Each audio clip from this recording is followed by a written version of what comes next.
sido la noticia del día, tendencia, no solamente en República Dominicana, tendencia mundial, el asunto de Cuba y sus relaciones con Washington.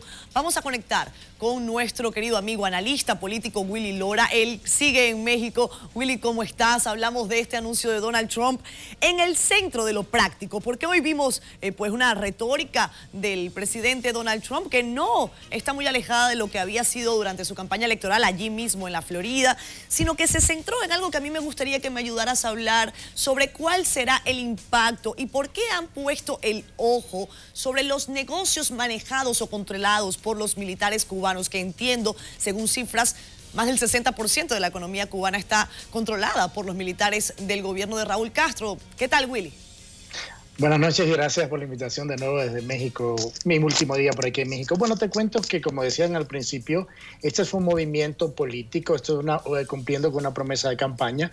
Es una política que no es muy inteligente, obviamente, porque no la política de aislamiento a Cuba no ha funcionado a los 50 años, ni se espera, ni creen, o sea, no creemos que va a tener un efecto diferente. La idea es la siguiente: en Cuba, la gran mayoría de estos negocios están manejados por el gobierno, desde los restaurantes, hoteles, que están ligados de cierta manera al gobierno. Son una parte integral. Acordémonos que Cuba tiene un sistema socialista que ha tenido por más de 50 años. Entonces, esa es una realidad. Ahora, no podemos decirle a los americanos o a turistas que no vayan a Cuba, o que al mismo tiempo vayan los cruceros y vayan o turistas en privado, porque no van a poder ir a comer a los restaurantes, porque no van a poder pagar. Entonces es un mensaje doble. Yo creo que lo que se buscó con esto fue cumplir con una promesa de campaña. Los cambios en Cuba no van a venir por presiones del exterior, van a venir por los mismos cubanos en la isla, y eso se ha demostrado en los últimos 50 años. Entonces yo creo que básicamente se cumple con una promesa de campaña, se revierte este acuerdo que tenía el expresidente Obama con Cuba, pero veamos algo muy interesante: se queda la embajada y se queda la ley pie seco, pie mojado, y todavía faltan 90 días para que eso entre en efecto, y muchas negociaciones pueden pasar de aquí a 90 días. Otra cosa muy importante, acordémonos que es una política que es avanzada por los políticos del sur de la Florida y otros que la apoyan, como el senador Bob Menéndez y Ileana Ros-Lehtinen.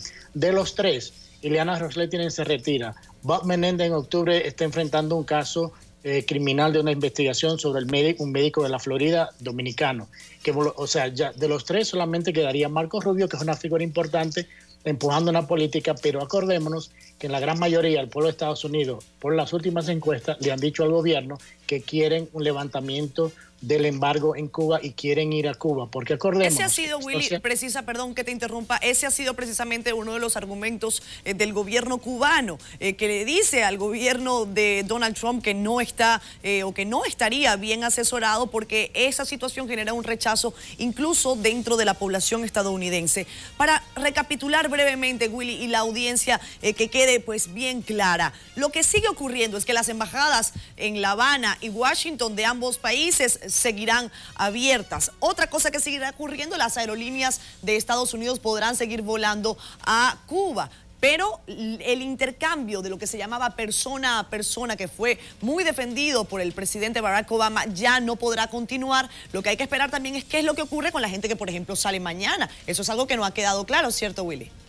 Bueno, no ha quedado claro, pero el presidente hablaba de inmediatamente. O sea, desde hablar inmediatamente quiere decir que ya mañana no podrán salir. Claro, pero entonces, ¿cómo hace esa gente que inmediatamente mañana llega a La Habana y probablemente tenga que hospedarse en un hotel controlado por la administración Gaesa, que es la que estamos diciendo que está controlada por el gobierno cubano? ¿Qué harán ahora? ¿Tendrán que buscar rápidamente Airbnb?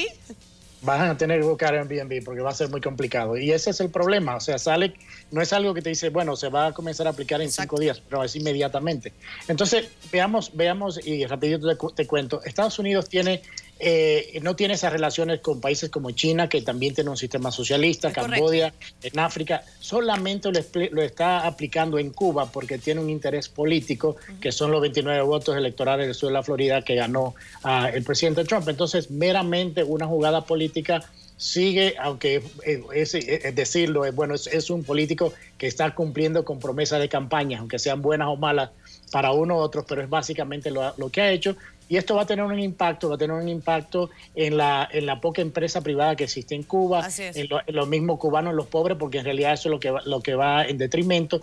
Y por último, como te quiero recalcar, los cambios en Cuba van a venir porque el pueblo cubano lo va a hacer, no porque se le va a imponer de fuera. Y eso es muy importante tenerlo en claro, porque lo hemos visto por 50 años que no ha funcionado y nadie espera de que vaya a seguir funcionando, porque acordémonos que el socialismo es una ideología y si no se permite el intercambio de ideas entre los estadounidenses y los cubanos, ese movimiento interno no se va a dar.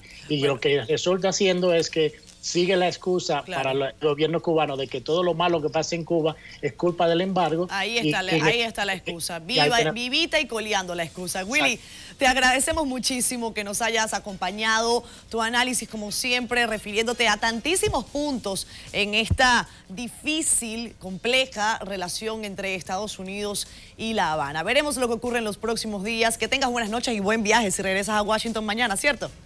Voy mañana a Guatemala y después El Salvador. En Washington estaré el próximo. Perfecto, hacemos contacto mañana desde Guatemala, Willy. Gracias. Que tengas buenas noches.